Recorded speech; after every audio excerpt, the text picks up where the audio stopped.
ఎక్కువ పుస్తకాలు వేసినవి కూడా మీరే అయ్యిండవచ్చు మన రాష్ట్రంలో, తెలంగాణ రాష్ట్రంలో వ్యక్తిగా బహుశా ఉమ్మడి తెలుగు రాష్ట్రంలో కూడా అనుకుంటున్నాం, తెలియదు నాకు. ఇది తెలంగాణలో అయితే పక్క చెప్పగలరు, మీరే ఎక్కువ పుస్తకాలు వేసింది. బీసీ పుస్తకాలు ఎక్కువ వేసినవి కూడా మీరే.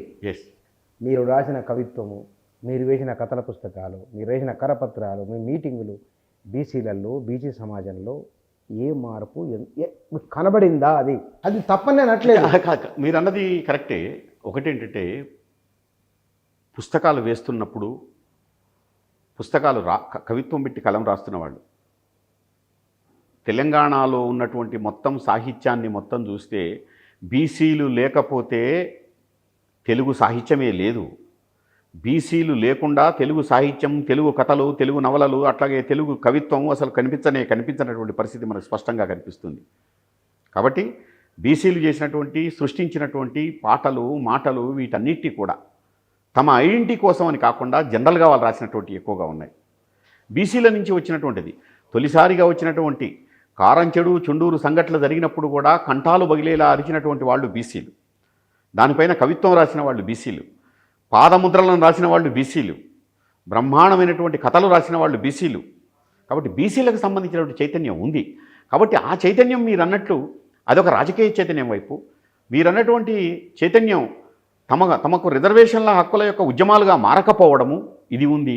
ఇప్పుడు మీరు అన్నటువంటి ప్రశ్నకు రెలవెన్స్ ఏంటంటే, ఇప్పుడు బీసీలు ఇప్పటిదాకా అందరి కోసం అరిచాం, ఇప్పుడు మన కోసం, మా గొంతుల్ని పగిలేలా అరుస్తాం. ఇప్పుడు అందరి కోసం గోడలపై రాశాం, ఇప్పుడు బీసీ ఉద్యమాలు వర్ధిల్లాలని మన చేతులతో మనం రాసుకుందాం. ఇప్పుడు అందరికీ జై కొట్టాం, ఇప్పుడు బహుజన ఉద్యమాలకు జై కొడదాం. అందరినీ గెలిచేటప్పుడు అభ్యర్థి ఎవరని చూడలేదు, మన అభ్యర్థే కదా అని చెప్పేసి గెలిపించుకుంటూ పోయాం. ఇప్పుడు మన అభ్యర్థులు మనమే గెలిపించుకుందాం, మన ఓటు మనమే వేసుకుందాం, మా వాటా మాకే అన్నటువంటి ఒక చైతన్యం ఈరోజు బీసీల్లో వస్తుంది. కాబట్టి మనం వేసినటువంటి పుస్తకాల నుంచి వచ్చినటువంటివి చాలా పుస్తకాలు బీసీ చైతన్యం బ్రహ్మాండంగా, బీసీలు ఈరోజు పద్మశాలీలకు సంబంధించినటువంటి కథలు, బ్రహ్మాండమైనటువంటి కథలు వచ్చాయి, పద్మశాలీలకు సంబంధించిన నవలలు వచ్చాయి, రజకులకు సంబంధించిన బ్రహ్మాండమైనటువంటి కవిత్వం వచ్చింది, సబ్బండ వర్ణాలకు సంబంధించిన బ్రహ్మాండమైనటువంటి సాహిత్యం వచ్చింది. ఆ సాహిత్యం, కవిత్వం మొత్తం కూడా తమ యొక్క మూలాల నుంచి రాసినటువంటి కవిత్వం ఉంది. దానికి చాలా వరకు బహుజన చైతన్యంతో వచ్చినటువంటి సాహిత్యం. ఫస్ట్ వలస కథలు మనమే తీసుకొచ్చాం, వలస కథల పుస్తకాన్ని. ఆ వలస కథలు మొత్తం కూడా, దాంట్లో ఉన్న కథలు మొత్తం కూడా బహుజనులకు సంబంధించినటువంటి పుస్తకాలే. అట్లాగే మనం తీసుకొచ్చినటువంటి వెంటాడే కాలాలు, వెనకబడిన కులాలు, 29 కులాలకు సంబంధించి మాత్రమే పుస్తకంలో, సంకలనంలో వచ్చింది. దాని తర్వాత ఇప్పుడు తెలంగాణలో ఉన్నటువంటి 130 బీసీ కులాలు ఉంటే ఇప్పుడు ఒక్కొక్క కులం నుంచి ఒక్క కవిత అయినా వచ్చి ఉంటుంది. తప్పకుండా 130 బీసీ కులాలపైన బీసీ యొక్క సాహిత్యం స్పష్టంగా వచ్చింది. ఇప్పుడు ఒక మహాగ్రంథంగా రాబోతుంది. ఆ గ్రంథాన్ని మళ్ళీ మేమే తేబోతున్నాం. బీసీలకు సంబంధించి ABCD రిజర్వేషన్ల ఆధారంగా ఏ గ్రూప్కి చెందిన కవులు, B group, C group, D గ్రూపుకి సంబంధించిన యొక్క సంకలనం ఒక 700 పేజీలు ఇప్పుడు సిద్ధంగా ఉంది. బీసీల యొక్క కవిత్వానికి సంబంధించినటువంటి సంకలనం కూడా రాబోతుంది. కాబట్టి వచ్చినటువంటి పుస్తకాలు మొత్తం కూడా ఇప్పుడిప్పుడే వాళ్ళు పూలేని, పెరియార్ని, బహుజన తాత్వికతను అర్థం చేసుకొని చదువుతున్నటువంటి సందర్భం. అట్లాగే జమిలిగా మనం కలిసి చేయాల్సిన ఉద్యమాలకు సంబంధించినటువంటి చైతన్యం కూడా బహుజనంలో వస్తుంది. అయితే దీనికి మొత్తంగా ఒక వాదంగా, బీసీ వాదంగా అవి రూపుదాల్చుతున్నాయి. ఇప్పటిదాకా వాళ్ళు ఏం చేశారంటే, ఇది చాలా వరకు వచ్చినటువంటి బీసీ తాత్వికతతో వచ్చిన పుస్తకాలకు కూడా ఇక్కడున్న మీడియా నుంచి కావాల్సినటువంటి ప్రజెంటేషన్ లేదు. ఇక్కడ ఉన్నటువంటి సాహిత్య పేజీల్లో కూడా వాళ్ళకి కావాల్సిన ప్రాధాన్యత లేదు. ప్రింట్ మీడియాలో అసలు పూర్తిగా దాన్ని విస్మరించినటువంటి పరిస్థితి. ఆర్ కృష్ణయ్య పాపం బీసీ భవన్ నుంచి వచ్చి ఇందిరా పార్కు దాకా ధర్నా చేస్తాడు, జోన్ పేజీలో వేస్తాడు. ఈ మధ్య రాజ్యసభ సభ్యుడైంది కాబట్టి అప్పుడప్పుడు కొంచెం సింగిల్ కాలం ఐటమ్స్ మొత్తం వస్తున్నాయి. కాబట్టి ఆయన మొత్తం కూడా నల్లకుంట జోన్లో కూడా ఒక్కోసారి వచ్చినా ఆశ్చర్యం లేదు. అది విద్యానగర్ జోన్లో కూడా వార్త రావచ్చు. మామూలుగా ఒక చిన్న రేవు పార్టీ జరిగితే, రేవు పార్టీలో మీరున్నారా, నేనున్నానా, వారున్నారా, వీరున్నారా, రేవు పార్టీకి సంబంధించిన పెద్ద వార్తలు వస్తాయి కదండి, ఫ్రంట్ పేజీ వార్తలు. పత్రికలు సగం చదివేది మేమే, బహుజన వార్తలు రావు.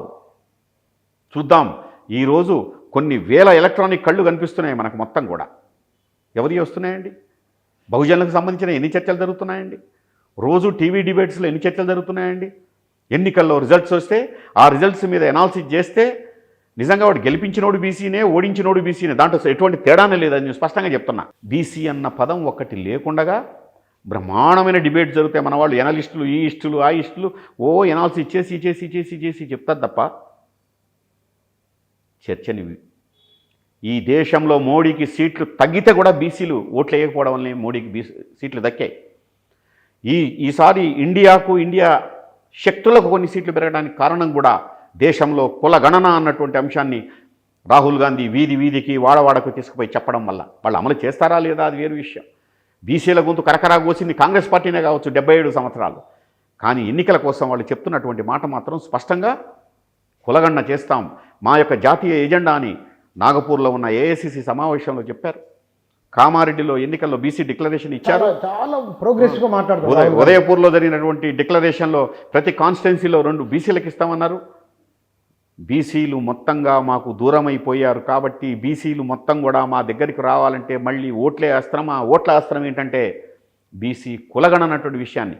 అంటే అన్నీ అయిపోయినాక ఆఖరికి రాజుగారి తలుపు తెరవక తప్పని తలుపు ఏమిటంటే బీసీ తలుపు తెరవక తప్పదు.